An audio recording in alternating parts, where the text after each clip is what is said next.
ಓಂ ಸಿದ್ಧಸದ್ಗುರುಪಾದಾಬ್ಜಂ ಜನನೀ ಜನಕಸ್ತಥಾ ತತ್ವೋಪದೇಶಕರ್ತಾರಂ ನತ್ವಾ ಭಕ್ತಿಪುರಸ್ಸರಂ. ಜಗದ್ಗುರು ಸಿದ್ಧಾರೂಢ ಮಹಾಸ್ವಾಮಿಗಳವರ, ಜಗದ್ಗುರು ಭಾರತೀಯಪ್ಪಾಜಿಯವರ ಪವಿತ್ರ ಚರಣಾರವಿಂದಗಳಲ್ಲಿ ಅನಂತಕೋಟಿ ಶಿರಸಾಷ್ಟಾಂಗ ಪ್ರಣಾಮವನ್ನು ಸಲ್ಲಿಸುತ್ತೇನೆ. ಶ್ರವಣಾಪೇಕ್ಷ ತಮ್ಮೆಲ್ಲರಿಗೂ ಅನೇಕ ಶರಣಾರ್ಥಿಗಳು. ಪ್ರತಿಯೊಬ್ಬ ಮನುಷ್ಯ ಸುಖದ ಅಪೇಕ್ಷೆಯನ್ನು ಮಾಡ್ತಾ ಇದ್ದಾನೆ.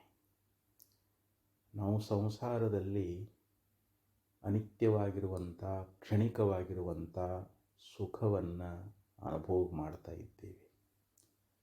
ನಮಗೆ ನಿತ್ಯವಾಗಿರತಕ್ಕಂಥ ಸುಖದ ಪ್ರಾಪ್ತಿ ಎನ್ನುವಂಥದ್ದಾಗಬೇಕಾದರೆ ನಾವು ಪರಬ್ರಹ್ಮದ ಸಾಕ್ಷಾತ್ಕಾರವನ್ನು ಮಾಡಿಕೊಳ್ಬೇಕು. ಜೀವ ಪರಮಾತ್ಮರ ಏಕತ್ವ ಜ್ಞಾನವನ್ನು ಮಾಡಿಕೊಂಡಾಗಲೇ ನಮಗೆ ನಿತ್ಯ ಸುಖದ ಪ್ರಾಪ್ತಿ ಎನ್ನುವಂಥದ್ದಾಗ್ತದೆ. ಅತ್ಯಂತ ದುಃಖ ನಿವೃತ್ತಿ ಪರಮಾನಂದದ ಪ್ರಾಪ್ತಿಗೇ ಮೋಕ್ಷ ಅಂತ ಕರ್ಕೊಂಡು ಬರ್ತಾ ಇದ್ದಾರೆ. ಅಂಥ ಒಂದು ಮುಕ್ತಿಯನ್ನು ಪಡಿಬೇಕಾಗಿತ್ತು ಅಂತಂದರೆ ನಾವಿಲ್ಲಿ ಗುರುಗಳಿಂದ ಶ್ರವಣವನ್ನು ಕೇಳಬೇಕು. ಗುರುಗಳು ನಮಗೆ ಯಥಾರ್ಥವಾಗಿರ್ತಕ್ಕಂಥ ಸ್ವರೂಪದ ಜ್ಞಾನವನ್ನು ಬೋಧ ಮಾಡ್ತಾ ಇದ್ದಾರೆ.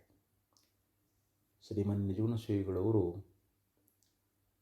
ಮಹಾನ್ ಜ್ಞಾನಿಗಳು, ಸಾಕ್ಷಾತ್ ಪರಶಿವನ ಅವತಾರಿಗಳು.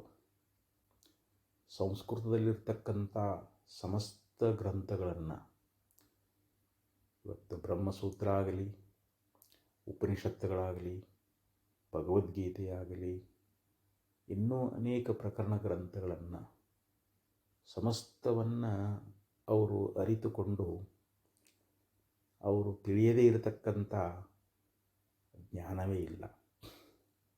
ಅವರು ವೇದದ ಭಂಡಾರವೇ ಆಗಿದ್ದರು. ಸಮಸ್ತ ವೇದಗಳ ಸಾರವನ್ನು, ಸಮಸ್ತ ಉಪನಿಷತ್ತುಗಳಾಗಲಿ ಎಲ್ಲವನ್ನು ಅರಿತಿರ್ತಕ್ಕಂಥ ಮಹಾನ್ ಜ್ಞಾನಿಗಳಾಗಿರ್ತಕ್ಕಂಥ ಶ್ರೀಮನ್ ನಿಜಗುಣ ಶ್ರೀಗಳವರು ಕರ್ನಾಟಕದ ಮುಮುಕ್ಷುಗಳಿಗೋಸ್ಕರವಾಗಿ ಷಟ್ಶಾಸ್ತ್ರಗಳನ್ನು, ಷಡ್ಗ್ರಂಥಗಳನ್ನು ಅವರು ಉಪದೇಶ ಮಾಡುವಂಥವರಾದರು. ಅಂದರೆ ಮುಖ್ಯವಾಗಿಲ್ಲಿ ಕೈವಲ್ಯ ಪದ್ಧತಿ, ಆ ಬಳಿಕ ಪರಮಾನುಬೋಧೆ, ಪಾರಮಾರ್ಥ ಗೀತೆ, ಅನುಭವ ಸಾರ, ವಿವೇಕ ಚಿಂತಾಮಣಿ ಅಂಥೇಳಿ ಹೀಗೆ ಇನ್ನೂ ಒಂದು ಗ್ರಂಥವನ್ನು ಅವರು ರಚನಾ ಮಾಡುವಂಥವರಾಗಿದ್ದಾರೆ. ಪಾರಮಾರ್ಥ ಪ್ರಕಾಶಿಕೆ ಅಂತೇಳಿ ಹೀಗೆ ಷಡ್ಗ್ರಂಥಗಳನ್ನು ರಚನಾ ಮಾಡಿ ಸಂಪೂರ್ಣ ಅವರು ತಿಳಿಸದೇ ಇರತಕ್ಕಂಥ ವಿಚಾರಗಳೇ ಇಲ್ಲ. ಕರ್ನಾಟಕದ ಮೋಕ್ಷಗಳ ಒಂದು ಉದ್ಧಾರಕ್ಕೋಸ್ಕರವಾಗಿ ನಾವು ನಮ್ಮ ನಿಜ ಸ್ವರೂಪವನ್ನು ಸರಳವಾಗಿ ತಿಳಿದುಕೊಳ್ಳುವಂತೆ ಅವರು ನಮಗೆ ಸುಲಿದ ಬಾಳೆಹಣ್ಣಿನಂದದಿ ನಮಗೆ ಸಮಸ್ತವಾಗಿರ್ತಕ್ಕಂಥ ಒಂದು ಮೋಕ್ಷವನ್ನು ಹೊಂದಲಿಕ್ಕೆ ನಾವು ಏನೇನು ಸಾಧನೆಗಳನ್ನು ಮಾಡಬೇಕು ಅನ್ನೋದನ್ನು ಬಹಳ ಸುಂದರವಾಗಿ, ಬಹಳ ಮಾರ್ಮಿಕವಾಗಿ, ವಿದ್ವತ್ಪೂರ್ಣವಾಗಿ, ಅನುಭವಗಮ್ಯವಾಗಿ ಅವರು ಕರ್ನಾಟಕ ಭಾಷೆಯೊಳಗೆ, ಕನ್ನಡದೊಳಗೆ ತಮ್ಮ ಸಾಹಿತ್ಯವನ್ನು ರಚನೆ ಮಾಡುವಂಥವರಾಗಿದ್ದಾರೆ. ನಾವು ಮುಕ್ತಿಯನ್ನು ಹೊಂದಬೇಕಾಗಿತ್ತು ಅಂದರೆ ನಿಜಗುಣ ಶಿವೇಗಳ ಒಂದು ಷಡ್ಗ್ರಂಥಗಳನ್ನು ಗುರುಮುಖೇನ ಚೆನ್ನಾಗಿ ನಾವು ಶ್ರವಣ ಮಾಡಿದರೆ ಸಾಕು, ನಾವು ಮುಕ್ತರಾಗಿ ಹೋಗಿಬಿಡ್ತಾ ಇದ್ದೀವಿ. ಜಗದ್ಗುರು ಸಿದ್ಧಾರೂಢ ಮಹಾಸ್ವಾಮಿಗಳವರು ಆ ನಿಜಗುಣರ ಸಾಹಿತ್ಯ ಅನ್ನುವಂಥದ್ದನ್ನು ಅವರು ಪ್ರಕಾಶಪಡಿಸಿದರು. ಯಾಕೆಂದರೆ 16ನೇ ಶತಮಾನದಲ್ಲಿ ರಚನೆಗೊಂಡಿರತಕ್ಕಂಥ ಈ ಕೈವಲ್ಯ ಪದ್ಧತಿಯಾಗಲಿ, ಪರಮಾನುಭೂತಿಯಾಗಲಿ, ಪಾರಮಾರ್ಥ ಗೀತೆಯಾಗಲಿ, ಅನುಭವ ಸಾರ ಆಗಲಿ, ಚಿಂತಾಮಣಿಯಾಗಲಿ, ಇವು ಯಾವ ಪ್ರಕಾಶಕ್ಕೆ ಬಂದಿದ್ದಿಲ್ಲ. ಇವು ಲುಪ್ತವಾಗಿದ್ದು ಸಿದ್ಧಾರೂಢರು ಅದನ್ನು, ಯಾಕಂದರೆ ಅವರು ಸಾಕ್ಷಾತ್ ಶಿವನ ಅವತಾರಿಗಳು ಸಿದ್ಧಾರೂಢರು. ಯಾಕಂದರೆ ನಿಜಗುಣ ಶಿವಗಳೇ ಇಲ್ಲಿ ಸಿದ್ಧಾರೂಢರಾಗಿ ಅವತರಿಸಿ ಬಂದಾರ ಅಂತಂದರೂ ತಪ್ಪಲ್ಲ. ಅವರು ಬಂದು ಈ ಸಮಗ್ರ ಗ್ರಂಥವನ್ನು ಕರ್ನಾಟಕದ ಮುಖ್ಯಗಳಿಗೆ ಉಪದೇಶ ಮಾಡುವಂಥವರಾದರು. ಅದಕ್ಕಂಥ ಶ್ರೇಷ್ಠವಾಗಿರ್ತಕ್ಕಂಥ ನಿಜಗುಣರ ನಾವು ಸಾಹಿತ್ಯವನ್ನು, ಅವರು ಬರೆದಿರ್ತಕ್ಕಂಥ ವೇದಾಂತ ಗ್ರಂಥಗಳನ್ನು ನಾವು ಶ್ರವಣ ಮನನ ನಿಧ್ಯಾಸನ ಮಾಡೋದ್ರಿಂದ ನಮಗೆ ಶ್ರೇಷ್ಠವಾಗಿರ್ತಕ್ಕಂಥ ಮೋಕ್ಷ ಅನ್ನುವಂಥದ್ದು ಪ್ರಾಪ್ತಿಯಾಗ್ತದೆ. ಮೋಕ್ಷ ಅಂದ್ರೇನು? ಅತ್ಯಂತ ದುಃಖ ನಿವೃತ್ತಿ ಪರಮಾನಂದದ ಪ್ರಾಪ್ತಿಗೆ ಮೋಕ್ಷ ಅಂತ ಕರೀತಾ ಇದ್ದಾರೆ. ಅಂದರೆ ಹೋದ ದುಃಖ ತಿರುಗಿ ಬಂದಿರಬಾರದು. ಅತ್ಯಂತ ದುಃಖ ನಿವೃತ್ತಿ ಪರಮಾನಂದದ ಪ್ರಾಪ್ತಿ, ನಮಗೆ ಶ್ರೇಷ್ಠವಾದ ಆನಂದದ ಪ್ರಾಪ್ತಿಯಾಗಿರಬೇಕು. ಆ ಬಂದ ಸುಖ ನಮ್ಮನ್ನು ಕೈ ಬಿಟ್ಟು ಹೋಗಿರಬಾರದು. ಅಂಥ ಒಂದು ಮೋಕ್ಷ ಸುಖವನ್ನು ನಾವು ಪಡಿಬೇಕಾಗಿತ್ತು ಅಂತಂದರೆ ಶ್ರೀಮನ್ ನಿಜಗುಣ ಶ್ರೀಗಳವರ ಒಂದು ಷಟ್ಶಾಸ್ತ್ರಗಳನ್ನು, ಷಟ್ಗ್ರಂಥಗಳನ್ನು ನಾವು ಚೆನ್ನಾಗಿ ಶ್ರವಣ ಮನ ನಿಧಿಧ್ಯಾಸನವನ್ನು ಮಾಡಬೇಕು ಅಂಥೇಳಿ ನಮಗೆ ಇಲ್ಲಿ ಮಹಾತ್ಮರು ಉಪದೇಶ ಮಾಡ್ತಾ ಇದ್ದಾರೆ. ಪ್ರಸ್ತುತ ಈಗ ಕೈವಲ್ಯ ಪದ್ಧತಿಯೊಳಗೆ ನಾವು ಈಗಾಗಲೇ ಶಿವಕಾಣ್ಯ ಸ್ಥಳ, ನೀತಿ ಕ್ರಿಯಾಚರ ಸ್ಥಳವನ್ನು ಯೂಟ್ಯೂಬಿನಲ್ಲಿ ಅದನ್ನು ಪ್ರವಚನ ಮಾಡಿ ಡೌನ್ಲೋಡ್ ಮಾಡಿದ್ದೇವೆ. ಈ ಜೀವ ಸಂಬೋಧನಾ ಸ್ಥಳ ಅನ್ನುವಂಥದ್ದನ್ನು, ಇದು ಒಂದು ಗ್ರಂಥವನ್ನು ಕೆಲವು ಮುಮುಕ್ಷುಗಳು ಇದನ್ನು ಕೇಳಬೇಕು ಅಂಥೇಳಿ ಅರಿಕೆ ಮಾಡಿದ್ದರಿಂದ ಈ ಒಂದು ಗ್ರಂಥವನ್ನು ಕೂಡ ಪ್ರವಚನ ಮಾಡಿ ಯೂಟ್ಯೂಬಿನಲ್ಲಿ ಅದನ್ನು ಡೌನ್ಲೋಡ್ ಮಾಡ್ತಾ ಇದ್ದೀವಿ. ಯಥಾಮತಿಗೆ ಹೊಳೆದಷ್ಟು ಜಗದ್ಗುರು ಸಿದ್ಧಾರೂಢ ಮಹಾಸ್ವಾಮಿಗಳು, ಜಗದ್ಗುರು ಶಿವಾನಂದ ಭಾರತಿ ಅಪ್ಪಾಜಿಯವರ ಒಂದು ಕೃಪೆ, ಅವರ ಅನುಗ್ರಹದಿಂದ ಎನ್ನ ಮತಿಗೆ ಹೊಳೆದಷ್ಟು ಆ ಗ್ರಂಥದ ಒಂದು ಉಪದೇಶ ಅನ್ನುವಂಥದ್ದನ್ನು ಮಾಡಲಿಕ್ಕೆ ಪ್ರಾರಂಭ ಮಾಡ್ತಾ ಇದ್ದೀನಿ. ಕೈವಲ್ಯ ಪದ್ಧತಿ ಕೇವಲಶ್ಯ ಭಾವ ಕೈವಲ್ಯಂ. ನಮ್ಮ ಸ್ವಸ್ವರೂಪ ಸ್ಥಿತಿಯಿಂದ ಇರುವುದಕ್ಕನೇ ಕೈವಲ್ಯ ಅಂತ ಕರೀತಾ ಇದ್ದಾರೆ. ಕೈವಲ್ಯ, ನಿರ್ವಾಣ, ಮೋಕ್ಷ, ಮುಕ್ತಿ ಇವೆಲ್ಲವೂ ಪರ್ಯಾಯ ಶಬ್ದಗಳಾಗಿದ್ದಾವೆ. ಈಗ ಒಬ್ಬ ಮನುಷ್ಯ ಆಚಾರ್ಯವಾನ್ ಪುರುಷೋ ವೇದ ಅಂತ ಛಾಂದೋಗ್ಯೋಪನಿಷತ್ತಿನಲ್ಲಿ ಒಂದು ಮಂತ್ರ ಬರ್ತದೆ. ನಮ್ಮ ಸ್ವರೂಪದ ಸಾಕ್ಷಾತ್ಕಾರವನ್ನು ನಾವು ಹೊಂದಬೇಕಾಗಿತ್ತು ಅಂತಂದರೆ ನಾವು ಸದ್ಗುರುಗಳಿಗೆ ಶರಣಾಗತರಾಗಬೇಕು. ಸದ್ಗುರುವಿನ ಮುಖಾಂತರವಾಗಿ ಈ ಗ್ರಂಥವನ್ನು ನಾವು ಶ್ರವಣ ಮಾಡಬೇಕು ಅಂತ ಹೇಳ್ತಾ ಇದ್ದಾರೆ. ಒಬ್ಬ ಗಾಂಧಾರದ ದೇಶದ ಪುರುಷನನ್ನು ಕಳ್ಳರು ಅವನನ್ನು ಕಣ್ಣು ಕಟ್ಟಿ ಅರಣ್ಯದಲ್ಲಿ ತಂದು ಬಿಡುವಂಥವರಾಗ್ತಾ ಇದ್ದಾರೆ. ಆವಾಗ ಅವನು ದಾರಿ ಕಾಣದೆ ಅತ್ತಿತ್ತ ಚೀರಾಡ್ತಾ ಇದ್ದಾನೆ. ಅಯ್ಯೋ, ನಾನು ಇಂಥ ಒಂದು ಘೋರಾರಣ್ಯದಲ್ಲಿ ಬಂದು ಸಿಲುಕಿದ್ದೀನಿ, ನನಗೆ ದಾರಿ ಕಾಣದಾಗಿದೆ, ಯಾರಾದರೂ ಬಂದು ನನ್ನನ್ನು ರಕ್ಷಣಾ ಮಾಡಿರಿ. ಯಾಕಂದರೆ ಅಲ್ಲಿ ಹುಲಿಗಳ ಗರ್ಜನೆ, ಅನೇಕ ರೀತಿಯಾಗಿರ್ತಕ್ಕಂಥ ಪ್ರಾಣಿಗಳ ಒಂದು ಕಿರಿಚಾಟ ಅನ್ನುವಂಥದ್ದು, ಅಲ್ಲಿ ಅನೇಕ ವಿಧವಾಗಿರ್ತಕ್ಕಂಥ ಸಿಂಹ ಆಗಲಿ, ನರಿಗಳಾಗಲಿ, ಮಂಗಗಳಾಗಲಿ, ಅವು ಅನೇಕ ವಿಧವಾಗಿ ಅವು ಶಬ್ದ ಮಾಡುವುದನ್ನು ಕೇಳಿ ಅವನು ದಿಕ್ಕು ತೋಚದೆ ಈ ರೀತಿಯಾಗಿ ಕೂಗ್ತಾ ಇರಬೇಕಾದ್ರೆ ಒಬ್ಬ ಮಹಾಪುರುಷ ಅಲ್ಲಿಗೆ ಬರ್ತಾ ಇದ್ದಾನೆ. ಅವನ ಕಣ್ಣನ್ನು ಬಿಚ್ಚಿ, ಯಾಕಪ್ಪ ನೀ ಇಲ್ಲಿ ಬಂದಿದ್ದೆ ಅಂತಂದಾಗ, ನನ್ನ ಕಳ್ಳರು ತಂದು ಅರಣ್ಯದಲ್ಲಿ ಬಿಟ್ಟಿದ್ದಾರೆ ಅಂದಾಗ, ನಾನು ಗಾಂಧಾರ ದೇಶಕ್ಕೆ ಹೋಗಬೇಕು, ನಾನು ಹೋಗುವಂಥ ಮಾರ್ಗವನ್ನು ತಾವು ತೋರಿಸಬೇಕು ಅಂತಂದಾಗ, ಆವಾಗ ಆ ಅರಣ್ಯ ಮನುಷ್ಯ, ನೋಡಪ್ಪ, ಈ ಮಾರ್ಗವಾಗಿ ಹೋಗಿದ್ದಾದರೆ ನಿನಗೆ ಗಾಂಧಾರ ದೇಶ ಸಿಗುತ್ತದೆ ಅಂಥೇಳಿ ಅಂದಾಗ, ಅವನ ಮಾತಿನಲ್ಲಿ ವಿಶ್ವಾಸವನ್ನು ಇಟ್ಟು ಆ ಮಹಾಪುರುಷ ತೋರಿದಂಥ ದಾರಿಯೊಳಗನ ಅವನು ಹೊರಟು ಹೋಗಿ ತನ್ನ ಗಾಂಧಾರ ದೇಶವನ್ನು ಸೇರಿದ ಅಂಥೇಳಿ ನಾವು ಛಾಂದೋಗ್ಯೋಪನಿಷತ್ತಿನ ಒಂದು ಭಾಷ್ಯದಲ್ಲಿ ಶ್ರೀಮದ್ ಶಂಕರ ಭಗವತ್ಪಾದಾಚಾರ್ಯರು ಭಾಷ್ಯದಲ್ಲಿ ಈ ವಿಚಾರವನ್ನು ಬಹಳ ಮಾರ್ಮಿಕವಾಗಿ ಉಪದೇಶ ಮಾಡಿದ್ದಾರೆ. ಹಾಗೆ ನಾವು ಕೂಡ ಈ ಸಂಸಾರ ಅನ್ನುವಂಥ ಅರಣ್ಯವನ್ನು ಪ್ರವೇಶ ಮಾಡಿಬಿಟ್ಟಿದ್ದೀವಿ. ಅಜ್ಞಾನ ಅನ್ನುವಂಥದ್ದೊಂದು ನಮ್ಮ ಕಣ್ಣು ಕಟ್ಟಿಬಿಟ್ಟಿದ್ದಾರೆ. ನಾವು ಈ ಸಂಸಾರದೊಳಗೆ ಅನೇಕ ವಿಧ ರೀತಿಯಿಂದ ರೋಧನ ಮಾಡ್ತಾ ಇದ್ದೀವಿ. ಅಯ್ಯೋ, ಯಾಕಂದರೆ ಅನೇಕ ತಾಪತ್ರಯಗಳಿಂದ ಆಧ್ಯಾತ್ಮಿಕ, ಆದಿಭೌತಿಕ, ಆದಿದೈವಿಕ ಅನ್ನುವಂಥ ತ್ರಿತಾಪಗಳಿಂದ ಬೆಂದು ಬಳಲ್ತಾ ಇದ್ದೀವಿ. ನನ್ನನ್ನು ಯಾರಾದರೂ ಪಾರ ಮಾಡ್ರಿ ಅಂಥೇಳಿ ಅಲ್ಲಿ ಅಂದರೆ ಸಂಸಾರದ ಎಲ್ಲ ತಾಪಗಳಿಂದ ಬೆಂದು ನೊಂದು ನಾವು ಅಲ್ಲಿ ಶ್ರೇಷ್ಠವಾಗಿರ್ತಕ್ಕಂಥ ಸದ್ಗುರುವಿನೇ ಇಲ್ಲಿ ಮಹಾಪುರುಷ, ಒಬ್ಬ ಆಪ್ತ ಪುರುಷ.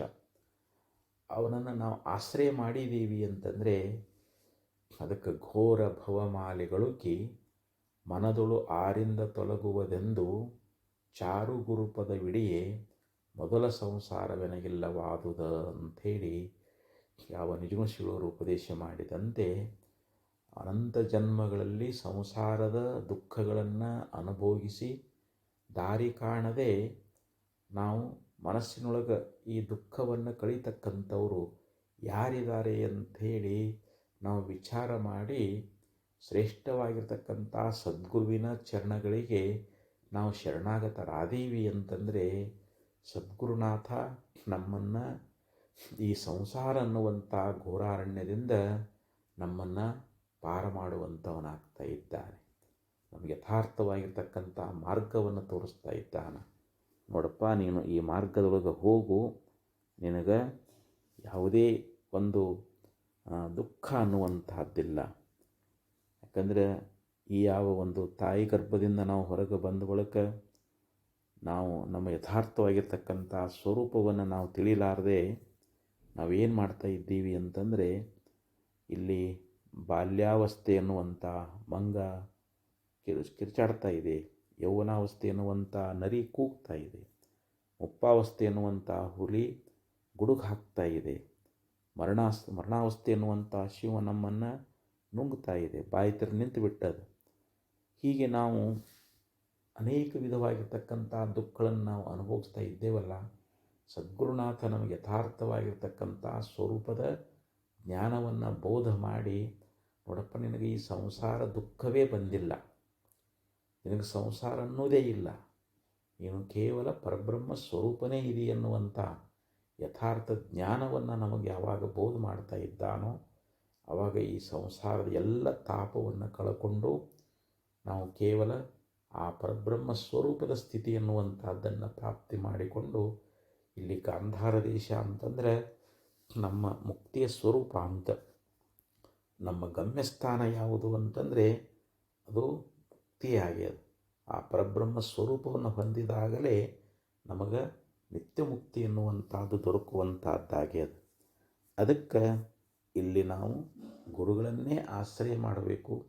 ಗುರುಗಳಿಂದಲೇ ಇಲ್ಲಿ ಶ್ರವಣ ಮನನ ನಿಧಿಧ್ಯಾಸನವನ್ನು ಮಾಡಿ ನಮ್ಮ ಸ್ವರೂಪದ ಸಾಕ್ಷಾತ್ಕಾರ ಮಾಡಿಕೊಂಡು ಈ ಸಂಸಾರ ಅನ್ನುವಂಥ ಅರಣ್ಯದಿಂದ ನಾವು ಪಾರಾಗಬೇಕಾಗ್ಯದ. ಅದಕ್ಕೆ ಶ್ರೀಮನ್ ನಿಜಗುಣ ಶ್ರೀಗಳವರು ನಾವು ಮುಕ್ತಿಯನ್ನು ಹೊಂದಬೇಕಾಗಿತ್ತು ಅಂತಂದರೆ ಇಲ್ಲಿ ಮೊದಲು ಕೈವಲ್ಯ ಪದ್ಧತಿ ಅಂದರೆ ಯಾವ ರೀತಿಯಾಗಿ ನಾವು ಒಂದು ಊರಿಗೆ ಹೋಗಿ ತಲುಪಬೇಕಾಗಿತ್ತು ಅಂತಂದರೆ ಮನುಷ್ಯ ನಡ್ಕೊತ ಹೋಗ್ತಾ ಇದ್ದಾನೆ, ಅಲ್ಲಲ್ಲಿ ಅವನಿಗೆ ವಿಶ್ರಾಂತಿ ಸ್ಥಾನಗಳಿರ್ತಾ ಇದ್ದಾವೆ.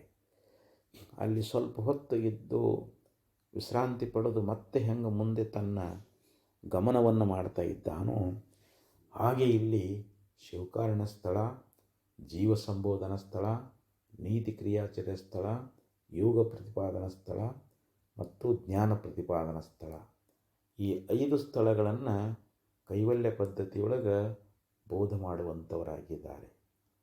ಕೈವಲ್ಯ ಪದ್ಧತಿಯೊಳಗೆ ಈ 5 ಭಾಗಗಳದಾವು. ಇವು ಯಾವ ರೀತಿಯಾಗಿ ನಾವು ಒಂದು ಮಂದಿರವನ್ನು, ಗುಡ್ಡದ ಮೇಲೆ ಒಂದು ಮಂದಿರ ಇದೆ, ಆ ಮಂದಿರದಲ್ಲಿ ದೇವರ ದರ್ಶನ ಮಾಡಿಕೊಳ್ಬೇಕಾದ್ರೆ ಅದಕ್ಕೆ ಮೆಟ್ಟಿಲುಗಳು, ಪಾವಟಿಗಳದಾವೆ.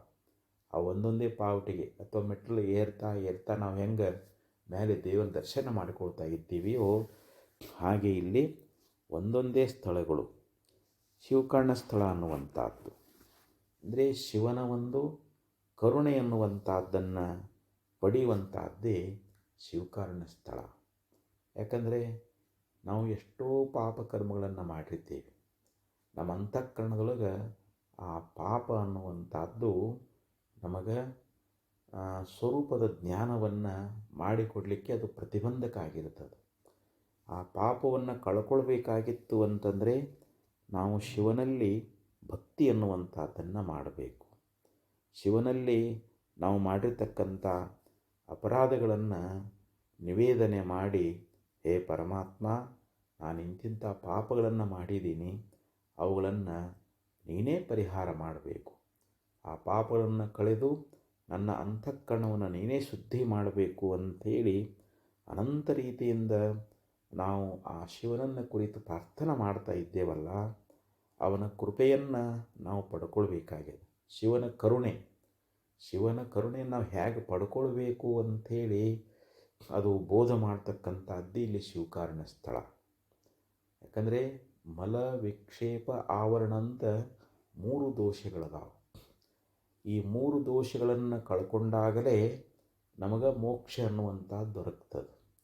ಮಲದೋಷ ಅಂತಂದರೆ ಜನ್ಮಾಂತರದಲ್ಲಿ ಮಾಡಿರ್ತಕ್ಕಂಥ ಒಂದು ಪಾಪದೋಷ ಅನ್ನುವಂಥದ್ದು, ಅದು ಮಲದೋಷ ಅಂತ ಹೇಳಿಸ್ಕೊಳ್ತದೆ.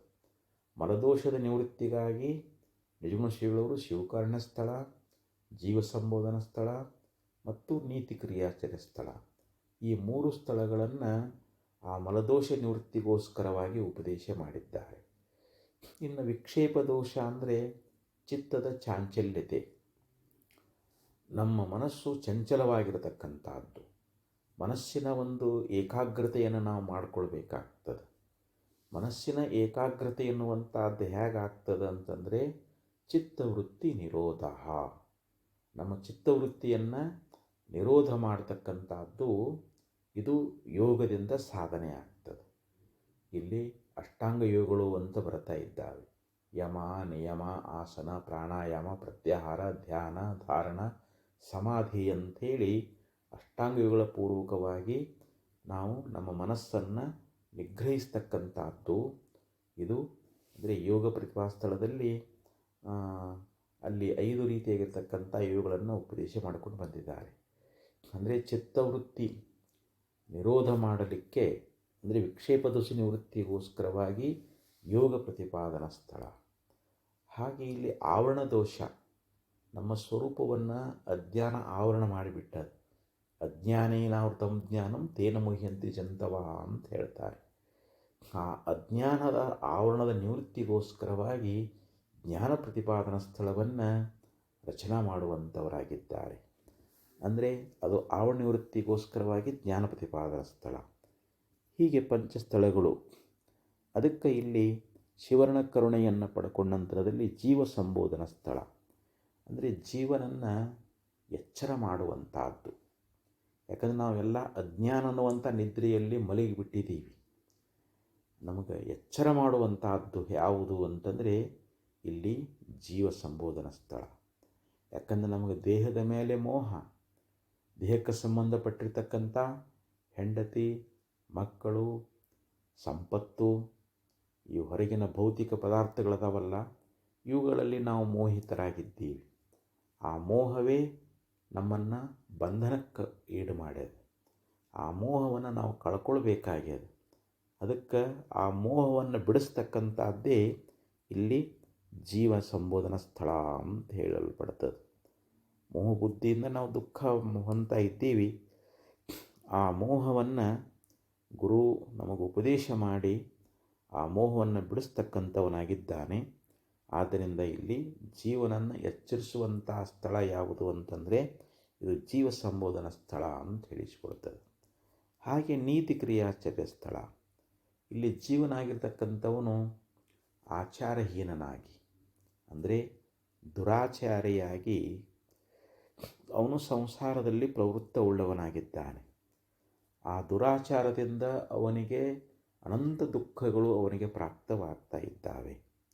ಅವನಲ್ಲಿ ಒಳ್ಳೆ ಆಚರಣೆ ಅನ್ನುವಂಥದ್ದು, ಯಾಕೆ ಆಚಾರೋ ಪರಮೋ ಧರ್ಮ ಅಂತ ಹೇಳ್ತಾರೆ. ಆಚಾರವೇ ಶ್ರೇಷ್ಠವಾಗಿರ್ತಕ್ಕಂಥ ಧರ್ಮ. ಅಂದರೆ ನಾವು ಸದ್ಗುಣಗಳನ್ನು ಸಂಪಾದನೆ ಮಾಡಿಕೊಳ್ಬೇಕು. ನಮ್ಮಲ್ಲಿ ಸದ್ಗುಣಗಳು ಬಂದು ಅಂತಂದರೆ ಆ ಸದ್ಗುಣಗಳಿಂದ ನಮ್ಮ ಅಂತಃಕರಣದ ಶುದ್ಧಿ ಎನ್ನುವಂಥದ್ದಾಗ್ತದೆ. ಆದ್ದರಿಂದ ಆ ಸದ್ಗುಣಗಳು ನಮಗೆ ಪ್ರಾಪ್ತವಾಗಿ ನಮಗೆ ಸುಖ ಅನ್ನುವಂಥ ಸಹಜವಾಗಿ ಪ್ರಾಪ್ತ ಆಗಬೇಕಾಗಿತ್ತು ಅಂತಂದರೆ ಆ ಸದ್ಗುಣಗಳನ್ನ ಸಂಪಾದನೆ ಮಾಡುವಂಥ ಒಂದು ವಿಚಾರವನ್ನು ಬೋಧ ಮಾಡುವಂಥದ್ದೇ ಅದು ನೀತಿ ಕ್ರಿಯಾಚರ್ಯ ಸ್ಥಳ ಅಂಥೇಳಿ ಹೇಳಿಸಿಕೊಳ್ತದೆ. ಇನ್ನು ಯೋಗ ಪ್ರತಿಪಾದನಾ ಸ್ಥಳ, ಯಾಕೆಂದರೆ ಮನುಷ್ಯನಿಗೆ ಈ ಮನಸ್ಸೇ ನೋಡ್ರಿ ನಮಗೆಲ್ಲ ದುಃಖಕ್ಕೂ ಕಾರಣವಾಗಿರ್ತಕ್ಕಂಥದ್ದು ಈ ಮನಸ್ಸನ್ನುವಂಥದ್ದು. ಅದಕ್ಕೆ ಈ ಮನಸ್ಸು ಚಂಚಲವಾಗಿತ್ತು ಅಂತಂದರೆ ನಾವು ನಮ್ಮ ಸ್ವರೂಪದ ಜ್ಞಾನವನ್ನು ಮಾಡ್ಕೊಳ್ಳಿಕ್ಕಾಗೋದಿಲ್ಲ. ನಮ್ಮ ಮನಸ್ಸನ್ನುವಂಥದ್ದನ್ನು ನಾವು ಅದನ್ನು ಸ್ಥಿರ ಮಾಡಿಕೊಳ್ಬೇಕಾಗ್ಯದ. ಅದಕ್ಕೆ ಮನಯೇವ ಮನುಷ್ಯಾಣಂ ಕಾರಣಂ ಬಂಧ ಮೋಕ್ಷಯೋ ಅಂತ ಹೇಳ್ತಾರೆ. ಸಂಸಾರದ ಬಂಧನಕ್ಕೂ ಆ ಸಂಸಾರ ಬಂಧನದಿಂದ ಬಿಡುಗಡೆಯನ್ನು ಹೊಂದಲಿಕ್ಕೂ ಅದಕ್ಕೆ ಸಾಧನವಾಗಿರತಕ್ಕಂಥದ್ದು ಯಾವುದು ಅಂತಂದರೆ ಈ ಮನಸ್ಸೇ. ಇದು ಮನಸ್ಸು ಚಂಚಲತ್ವದ ಮೂಲಕವಾಗಿ ಅನಂತ ದುಃಖಗಳನ್ನು ಹೊಂದ್ತಾ ಇದೆ. ಅಂಥ ಮನಸ್ಸನ್ನುವಂಥದ್ದನ್ನು ನಾವು ಏಕಾಗ್ರಗೊಳಿಸ್ಕೊಳ್ಬೇಕಾಗ್ಯದ. ಆ ಚಂಚಲತ್ವವನ್ನು ನಾವು ಕಳ್ಕೊಳ್ಬೇಕಾಗ್ಯದ. ಮನಸ್ಸು ನಿರೋಧ ಆಯಿತು ಅಂತಂದರೆ ಆವಾಗ ನಮಗೆ ಎಲ್ಲ ದುಃಖಗಳಿಂದ ನಾವು ಬಿಡುಗಡೆಯನ್ನು ಹೊಂದ್ತಾ ಇದ್ದೀವಿ. ಆ ಚಂಚಲದ ಒಂದು ನಿವೃತ್ತಿಗೋಸ್ಕರವಾಗಿ ನಮಗೆ ಇಲ್ಲಿ ನಿಜಗುಣ ಶ್ರೀಗಳವರು ಆ ಯೋಗ ಪ್ರತಿಪಾದನಾ ಸ್ಥಳ ಅನ್ನುವಂಥ ಗ್ರಂಥವನ್ನು ರಚನಾ ಮಾಡಿದ್ದಾರೆ. ಆ ಸ್ಥಳದಲ್ಲಿ ಮಂತ್ರಯೋಗ, ಲಯಯೋಗ, ಹಠಯೋಗ, ರಾಜಯೋಗ ಮತ್ತು ಶಿವಯೋಗ ಅನ್ನುವಂಥ 5 ರೀತಿಯಾಗಿರ್ತಕ್ಕಂಥ ಯೋಗಗಳನ್ನು ಉಪದೇಶ ಮಾಡುವಂಥವರಾಗಿದ್ದಾರೆ. ಅವುಗಳನ್ನು ನಾವು ಕ್ರಮೇಣವಾಗಿ ಸಾಧಿಸ್ತಾ ಹೋಗಿದ್ದಾದರೆ ಆ ಮಂತ್ರಯೋಗ ಆಗಲಿ, ಹಠಯೋಗ ಆಗಲಿ, ಲಯಯೋಗ ಆಗಲಿ ಅವುಗಳನ್ನು ನಾವು ಕ್ರಮೇಣವಾಗಿ ಸಾಧನಾ ಮಾಡ್ಕೊತ ಹೋಗಿದ್ದಾದರೆ ನಮ್ಮ ಚಿತ್ತದ ಚಾಂಚಲ್ಯತೆ ಎನ್ನುವಂಥದ್ದು ಹೊರಟು ಹೋಗ್ತದೆ. ಯಾಕಂದರೆ ನಮ್ಮ ಚಿತ್ತ ಏಕಾಗ್ರತೆಯಾಯಿತು ಅಂತಂದರೆ ಯಾಕಂದ್ರೆ ನಾವು ವಿಕ್ಷೇಪ ದೋಷ ನಿವೃತ್ತಿ ಮಾಡಿಕೊಳ್ಬೇಕಾಗ್ಯದ. ನಾವು ಮನಸ್ಸನ್ನು ನಾವು ನಿಲ್ಲಿಸಲಾರದೆ ನಾವು ಆತ್ಮದರ್ಶನವನ್ನು ಮಾಡ್ಕೊಳ್ಳಿಕ್ಕಾಗೋದಿಲ್ಲ. ಅದಕ್ಕೆ ಶಮೆಯಿಂದ ಮುಕುತಿ ಸಾಧನ ಪೆರತುಂಟೆ ಅಂತ ಹೇಳ್ತಾರೆ. ಶಮ ಅಂದರೆ ಮನೋನಿಗ್ರಹ. ಮನಸ್ಸನ್ನು ಅಂತರ್ಮುಖ ಮಾಡಿಕೊಳ್ಳಲಾರದೆ ನಾವು ಅಂಥ ಶ್ರೇಷ್ಠವಾದ ಮುಕ್ತಿ ಪಡೀಲಿಕ್ಕೆ ಆಗ್ತದೇನೋ ಅಂತಂದ್ರೆ ಇಲ್ಲ. ಆದ್ದರಿಂದ ಇಲ್ಲಿ ಯೋಗ ಪ್ರತಿಪಾದನಾ ಸ್ಥಳವನ್ನು ಹೇಳ್ಕೊಂಡು ಬಂದರು. ಇನ್ನು ಜ್ಞಾನ ಪ್ರತಿಪಾದನಾ ಸ್ಥಳ, ಈ ಜೀವ ಈ ಸಂಸಾರದೊಳಗೆ ಹುಟ್ಟಿ ಬಂದಿದ್ದಾನೆ. ಇವನ ಜನ್ಮ ಮರಣಕ್ಕೆ ಕಾರಣವಾಗಿರ್ತಕ್ಕಂಥದ್ದು ಯಾವುದು ಅಂತಂದರೆ ಅದು ಅಜ್ಞಾನ. ತನ್ನ ಸ್ವರೂಪವನ್ನು ಮರೆತದ್ದನ್ನು, ನಮ್ಮ ನಿಜ ಸ್ವರೂಪ ಯಾವುದು ಅನ್ನೋದನ್ನು ನಾವು ಮರೆತು ಬಿಟ್ಟೀವಿ. ಆ ಮರೆವಿಗೇನೆ ಅಜ್ಞಾನ ಅಂತ ಕರೀತಾ ಇದ್ದಾರೆ. ಅಜ್ಞಾನ ಮೂಲಕವಾಗಿ ಇಲ್ಲಿ ಜೀವನಿಗೆ ಈ ಸಂಸಾರ ದುಃಖ ಅನ್ನುವಂಥದ್ದು ಬಂದದ್ದು. ಆದ್ದರಿಂದ ಈ ಸಂಸಾರ ದುಃಖವನ್ನು ನಿವೃತ್ತಿ ಮಾಡಿಕೊಳ್ಬೇಕಾಗಿತ್ತು ಅಂತಂದರೆ ನಾವು ಜ್ಞಾನವನ್ನು ಮಾಡಿಕೊಳ್ಬೇಕು. ನಹಿ ಜ್ಞಾನೇನ ಸದೃಶಂ ಪವಿತ್ರಮಿಹ ವಿದ್ಯತೆ ಅಂತ ಹೇಳ್ತಾರೆ. ಜ್ಞಾನಕ್ಕೆ ಸಮಾನವಾಗಿರ್ತಕ್ಕಂಥದ್ದು ಈ ಜಗತ್ತಿನೊಳಗೆ ಮತ್ಯಾವುದೂ ಇಲ್ಲ. ಅದು ಅತ್ಯಂತ ಪವಿತ್ರವಾಗಿರತಕ್ಕಂಥದ್ದು.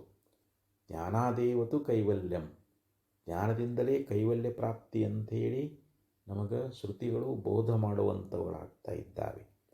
ಆದ್ದರಿಂದ ಅಂಥ ಶ್ರೇಷ್ಠವಾಗಿರ್ತಕ್ಕಂಥ ಜ್ಞಾನವನ್ನು ನಾವು ಸಂಪಾದನೆ ಮಾಡಬೇಕಾಗಿತ್ತು ಅಂತಂದರೆ, ನಮ್ಮ ಸ್ವಸ್ವರೂಪದ ಜ್ಞಾನ ಅನ್ನುವಂಥದ್ದು ಆಗಬೇಕಾದ್ರೆ ನಾವು ಗುರುಗಳಿಂದ ಈ ಜ್ಞಾನ ಪ್ರತಿಪಾದನಾ ಸ್ಥಳ ಅನ್ನುವಂಥದ್ದನ್ನು ಶ್ರವಣ ಮನ ನಿಧಿಧ್ಯಾಸನ ಮಾಡಿದ್ದೀವಿ ಅಂತಂದರೆ ನಮಗೆ ನಿಜವಾದ ನಮ್ಮ ಪ್ರತ್ಯೇಗಾತ್ಮ ಸ್ವರೂಪದ ಸಾಕ್ಷಾತ್ಕಾರ ಆಗ್ತದೆ. ಜೀವ ಪರಮಾತ್ಮರ ಏಕತ್ವ ಜ್ಞಾನ ಮಾಡಿಕೊಂಡು ನಾವು ಮುಕ್ತರಾಗ್ತಾ ಇದ್ದೀವಿ. ಅದಕ್ಕೆ ಇವು 5 ಸ್ಥಳಗಳು ವಿಶ್ರಾಂತಿ ಧಾಮಗಳಿದ್ದ ಹಾಗೆ. ನಾವು ಶಿವನ ಕರುಣೆಯನ್ನು ಪಡ್ಕೊಂಡು ಮೋಹವನ್ನು ಬಿಟ್ಟು ಸದ್ಗುಣಗಳನ್ನು ನಾವು ಪ್ರಾಪ್ತಿ ಮಾಡಿಕೊಂಡು ಮತ್ತು ಇಲ್ಲಿ ಯೋಗ ನಮ್ಮ ಚಿತ್ತವೃತ್ತಿ ನಿರೋಧ ಮಾಡಿಕೊಂಡು ಗುರುಗಳಿಂದ ಆವರಣ ದೋಷ ಅನ್ನುವಂಥದ್ದೇನದಲ್ಲ, ಅಜ್ಞಾನ ಅನ್ನುವಂಥದ್ದು ನಾವು ಕಳ್ಕೊಂಡೀವಿ ಅಂತಂದರೆ ಅಲ್ಲಿ ಮೋಕ್ಷ ಅನ್ನುವಂಥದ್ದು ನಮಗೆ ಸಹಜವಾಗಿ ನಮಗೆ ಪ್ರಾಪ್ತಿಯಾಗ್ತದೆ ಅಂಥೇಳಿ ಈ ಪ್ರಕಾರವಾಗಿ ನಿಜಗುಣ ಶ್ರೀಗಳವರು 5 ಸ್ಥಳಗಳನ್ನು ರಚನಾ ಮಾಡುವಂಥವರಾಗಿದ್ದಾರೆ. ಆದ್ದರಿಂದ ಈಗ ಪ್ರಸ್ತುತ ನಾವು ಜೀವ ಸಂಬೋಧನಾ ಸ್ಥಳ, ಜೀವನನ್ನು ಕುರಿತು ಉಪದೇಶ ಮಾಡುವಂಥದ್ದು, ಜೀವನಿಗೆ ಎಚ್ಚರಿಕೆಯನ್ನು ಮಾಡುವಂಥದ್ದು. ಅನಾದಿ ಮಾಯಾ ಸುಪ್ತಃ ಯದಾ ಜೀವ ಪ್ರಬುದ್ಧತೆ. ನೋಡಿ, ಅನಾದಿ ಕಾಲದಿಂದ ನಾವು ಅಜ್ಞಾನ ಅನ್ನುವಂಥ ನಿದ್ರೆಗಳು ನಾವೆಲ್ಲ ಮಲಗಿದ್ದೀವಿ. ನಮ್ಮನ್ನು ಎಚ್ಚರಿಸ್ತಾ ಇದ್ದಾರೆ ಶ್ರುತಿಗಳು, ನಮಗೆ ಎಚ್ಚರಿಸ್ತಾ ಇದ್ದ ಉತ್ತಿಷ್ಠತ ಜಾಗ್ರತ ಪ್ರಾಪ್ಯವರಾನ್ನಿಬೋಧತ ಕ್ಷುರಸ್ಯ ಧಾರ ನಿಶಿತಾ ದುರತ್ಯ ದುರ್ಗಂ ತತ್ ಪತಯೋ ವದಂತಿ ಅಂಥೇಳಿ ಉಪನಿಷತ್ತು ಹೇಳ್ತದೆ. ಏಳು, ಎದ್ದೇಳು ಅಂತ ಹೇಳಿದರು ಅವರು. ಯಾಕಂದರೆ ಅಜ್ಞಾನಿದ್ರೆ ನಾವೇನು ಮಲಗಿದೇವಲ್ಲ, ನಮ್ಮನ್ನು ಎಚ್ಚರ ಮಾಡುವಂಥದ್ದು. ಉತ್ತಿಷ್ಠತ ಜಾಗ್ರತ, ಎದ್ದೇಳು, ಎಚ್ಚರ. ಪ್ರಾಪ್ಯವರಾನ್ನಿಬೋಧತ, ಯೋಗ್ಯವಾಗಿರತಕ್ಕಂಥ ಸದ್ಗುರುಗಳನ್ನು ಹೊಂದಿ ಅವರಿಂದ ಸ್ವರೂಪ ಜ್ಞಾನ ಮಾಡಿಕೊಂಡು ನೀನು ಮುಕ್ತನಾಗು ಅಂಥೇಳಿ ನಮ್ಮನ್ನು ಶ್ರುತಿ ಮಾತು ಎಚ್ಚರಿಸ್ತಾ ಇದ್ದಾಳೆ. ಹಾಗೆ ಇಲ್ಲಿ ಜೀವನನ್ನು ಕುರಿತು ಸಂಬೋಧನೆ ಮಾಡುವಂಥದ್ದು. ಹೇ ಜೀವನೇ, ನೀನು ಮೋಹ ಅನ್ನುವಂಥ ನಿದ್ರೆಯೊಳಗೆ ನೀ ಮಲಗಿದ್ದೀಯಾ, ಆ ಮೋಹವನ್ನು ಬಿಡುವಂತ ಹೇಳುವಂಥದ್ದು. ಯಾಕಂದರೆ ಮೋಹ ಏವ ಮಹಾಮೃತ್ಯು ಮುಮುಕ್ಷೋ ವಪುರಾದಿಷು ಮೋಹೋ ವಿನಿರ್ಜಿತೋ ಯೇನ ಸ ಮುಕ್ತಿಂ ಪದಮರ್ಹತಿ ಅಂತ ವಿವೇಕ ಚೂಡಾಮಣಿಯಲ್ಲಿ ಶ್ರೀಮತ್ ಶಂಕರ ಭಗವತ್ಪಾದಾಚಾರ್ಯ ಉಪದೇಶ ಮಾಡ್ತಾ ಇದ್ದಾರೆ. ಇಲ್ಲಿ ಮೋಹವೇ ಮಹಾಮೃತ್ಯು ಅಂತ ಹೇಳಿಸ್ಕೊಡ್ತದೆ. ಮೃತ್ಯು ಅಂದರೆ ಬೇರೆ ಮೃತ್ಯು ಅಲ್ಲ, ಈ ಮೋಹ ಅನ್ನುವಂಥ ಮೃತ್ಯು ನಮ್ಮನ್ನು ಹಿಡಿದು ಬಿಟ್ಟದು. ಇವಾಗ ಮುಮುಕ್ಷೋ ವಪುರಾದಿಷು, ಈ ಮುಕ್ತಿಯನ್ನು ಪಡಿಬೇಕು ಅಂತ ಹೊರಟಿರ್ತಕ್ಕಂಥ ಸಾಧಕನಿಗೆ ಅಥವಾ ಭಕ್ತನಿಗೆ, ಯಾವನು ಮೋಕ್ಷದ ಇಚ್ಛೆ ಉಳ್ಳವನದಾನೋ ಅವನಿಗೆ ಮುಮುಕ್ಷು ಅಂತ ಕರೀತಾ ಇದ್ದಾರೆ. ಆ ಮುಮುಕ್ಷುವಾಗಿರ್ತಕ್ಕಂಥವನು ಈ ಶರೀರ, ಇಂದ್ರಿಯಾದಿಗಳು, ತನ್ನ ಮನೆಯಾಗಲಿ, ಹೊಲ ಆಗಲಿ, ಮಡದಿಯಾಗಲಿ, ಮಕ್ಕಳಾಗಲಿ, ಬಾಂಧವರಾಗಲಿ, ಈ ಎಲ್ಲ ಸಮಸ್ತ ವಿಷಯಗಳಲ್ಲಿ ಯಾವ ಮೋಹ ಅನ್ನುವಂಥದ್ದು ಇಟ್ಕೊಂಡಿದ್ದಾನಲ್ಲ, ಅದೇ ಅವನಿಗೆ ಬಂಧನಕಾರಿಯಾಗಿದೆ. ಅದನ್ನು ಬಿಡಬೇಕಂತ ಯಾವನು ಮೋಹವನ್ನು ತ್ಯಾಗ ಮಾಡಿದಾನೋ ಅವನು ಸಮುಕ್ತಿಂ ಪದಮರ್ಹತಿ, ಅವನು ಮುಕ್ತಿಯನ್ನು ಹೊಂದಲಿಕ್ಕೆ ಅರ್ಹನಾಗ್ತಾ ಇದ್ದಾನೆ, ಅಧಿಕಾರಿಯಾಗ್ತಾ ಇದ್ದಾನೆ. ಅದಕ್ಕೆ ಇಲ್ಲಿ ಜೀವ ಸಂಬೋಧನಾ ಸ್ಥಳ ಅನ್ನುವಂಥದ್ದು ಜೀವನನ್ನು ಎಚ್ಚರಿಸಿ ಅವನ ಮೋಹವನ್ನು ಬಿಡಿಸುವಂಥದ್ದು. ಯಾಕಂದರೆ ನಮಗೆ ವಿಷಯಗಳಲ್ಲಿ ಯಾವ ಮೋಹ ಅನ್ನುವಂಥದ್ದು ಉಂಟಾಗೈತಿ, ಆ ಮೋಹವೇ ನಮಗೆ ಜನ್ಮ ಜನ್ಮಗಳನ್ನು ಉಂಟು ಮಾಡ್ತದೆ. ಅನಂತ ಜನ್ಮಾಂತರವನ್ನು ಉಂಟು ಮಾಡ್ತಕ್ಕಂಥದ್ದು ಯಾವುದು ಅಂತಂದರೆ ಈ ಮೋಹವೇ ಅಂತ ಹೇಳ್ತಾ ಇದ್ದಾರೆ. ಅದಕ್ಕೆ ಆದಿತ್ಯಸ್ಯ ಗತಾಗತೈರಹರಃ ಸಂಕ್ಷೀಯತೆ ಜೀವಿತಂ ವ್ಯಾಪಾರೈ ಬಹುಕಾರ್ಯಭಾರ ಗುರುಭಿಃ ಕಾಲೋ ನ ವಿಜ್ಞಾಯತೆ ದೃಷ್ಟ್ವಾ ಜನ್ಮ ಜರಾ ವಿಪತ್ತಿ ಮರಣಂ ತ್ರಾಸಶ್ಚ ನೋತ್ಪದ್ಯತೆ ಪೀತ್ವಾ ಮೋಹಮಹಿಂ ಪ್ರಮಾದ ಮುದಿರಾಂ ಉನ್ಮತ್ತಭೂತಂ ಜಗತ್. ಭರ್ತೃ ಶ್ಲೋಕದಲ್ಲಿ ಹೇಳ್ಕೊಂಡು ಬಂದರು. ನಿತ್ಯ ಸೂರ್ಯ ಉದಯ ಆಗ್ತಾನ, ಅಸ್ತಂಗತನಾಗ್ತಾನ, ಹಗಲು ರಾತ್ರಿಗಳು ಉರುಳ್ತಾ ಇದ್ದಾವೆ. ನಮಗೆಲ್ಲರಿಗೂ ಒಂದೊಂದು ಉದ್ಯೋಗ ಇದೆ. ಆ ಉದ್ಯೋಗದಲ್ಲಿ ನಾವು ತನ್ಮಯರಾಗಿಬಿಟ್ಟಿದ್ದೀವಿ. ನಮಗೆ ಆಯುಷ್ಯ ಹೋಗಿದ್ದೇ ಗೊತ್ತಾಗ್ತಾ ಇಲ್ಲ. ನಾವು ತಾಯಿ ಗರ್ಭದಿಂದ ಹುಟ್ಟಿ ಬಂದಿದ್ದೀವಿ. ಆ ಗರ್ಭ ದುಃಖ ಅನ್ನುವಂಥದ್ದು, ಜನನ ದುಃಖ ಅನ್ನುವಂಥದ್ದು, ಜನ್ಮ ದುಃಖಂ ಜರಾ ದುಃಖಂ ಅಂತ ಹೇಳ್ಕೊಂಡು ಬರ್ತಾ ಇದ್ದಾರೆ. ಸಂಸಾರಿದು ದುಃಖ ಸಾಗರ ದೃಷ್ಟ್ವಾ ಜನ್ಮ ಜರಾ ವಿಪತ್ತಿ ಮರಣಂ. ನಾವು ಹುಟ್ಟುವರನ್ನು ನೋಡ್ತೀವಿ, ಯೌವನದೊಳಗೆ ಮುಪ್ಪಿನ ಕಾಲದಲ್ಲಿ ಏನು ದುಃಖ ಆಗ್ತದೆ ಅನ್ನುವಂಥದ್ದನ್ನು ಕಂಡ್ರೂ ಕೂಡ ನಮಗಿನ್ನೂ ಅದರಲ್ಲಿ ವೈರಾಗ್ಯ ಅನ್ನುವಂಥದ್ದು ಉಂಟಾಗ್ತಾ ಇಲ್ಲ. ಯಾಕೆ ಅಂತಂದರೆ ಆ ಮೋಹ ಅನ್ನುವಂಥ ಮದಿರೆ, ಮದ್ಯಪಾನ ಮಾಡಿದ್ದೇವೆ ಅಂತೆ. ಮದ್ಯಪಾನ ಮಾಡಿರ್ತಕ್ಕಂಥ ವ್ಯಕ್ತಿ ಹೆಂಗೆ ಉನ್ಮತ್ತನಾಗಿರ್ತಾ ಇದ್ದಾನೋ ಹಂಗೆ ಮೋಹ ಅನ್ನುವಂಥದ್ದನ್ನು ನಾವು ಕುಡಿದು ಬಿಟ್ಟಿದ್ದೀವಿ. ನಮಗೆ ಈ ವಿಷಯಗಳಲ್ಲಿ ವೈರಾಗ್ಯ ಅನ್ನುವಂಥದ್ದು ಬರ್ತಾ ಇಲ್ಲ, ವಿಷಯಗಳು ದುಃಖ ಅಂತ ನಮಗನ್ನಿಸ್ತಾ ಇಲ್ಲ ಅಂಥೇಳಿ ಭರ್ತೃ ಹೇಳಿದ್ದಾರೆ. ಹಂಗೆ ಇಲ್ಲಿ ಈ ಮೋಹ ಅನ್ನುವಂಥದ್ದನ್ನು ಕಳ್ಕೊಳ್ಳೋದಕ್ಕೋಸ್ಕರವಾಗಿ ಶ್ರೀಮನ್ ನಿಜಗುಣ ಶ್ರೀಗಳವರು ಈ ಜೀವ ಸಂಬೋಧನ ಸ್ಥಳ ಅನ್ನುವಂಥದ್ದು ಇದು ಬಹಳ ಉತ್ತಮವಾಗಿರ್ತಕ್ಕಂಥ ಗ್ರಂಥ, ಭಾಳ ಶ್ರೇಷ್ಠವಾದ ಗ್ರಂಥ ಅನ್ನುವಂಥದ್ದು. ಇದನ್ನು ನಾವು ಗುರುಮುಖೇನ ಸರಿಯಾಗಿ ಶ್ರವಣ ಮಾಡಿದ್ದೀವಿ ಅಂತಂದರೆ ನಮ್ಮ ಮೋಹ ಅನ್ನುವಂಥದ್ದು ಇದು ಹೊರಟು ಹೋಗ್ತದೆ. ಆ ಮೋಹ ಹೋಯಿತು ಅಂತಂದರೆ ನಮಗೆ ಗುರುಗಳು ಬೋಧ ಮಾಡ್ತಕ್ಕಂಥ ಆ ಸ್ವರೂಪದ ಸಾಕ್ಷಾತ್ಕಾರ ಅದು ತೀವ್ರವಾಗಿ ಉಂಟಾಗ್ತದೆ ಅಂಥೇಳಿ ಈ ಪ್ರಕಾರ ಉಪದೇಶವನ್ನು ಮಾಡುವಂಥವರಾಗಿದ್ದಾರೆ.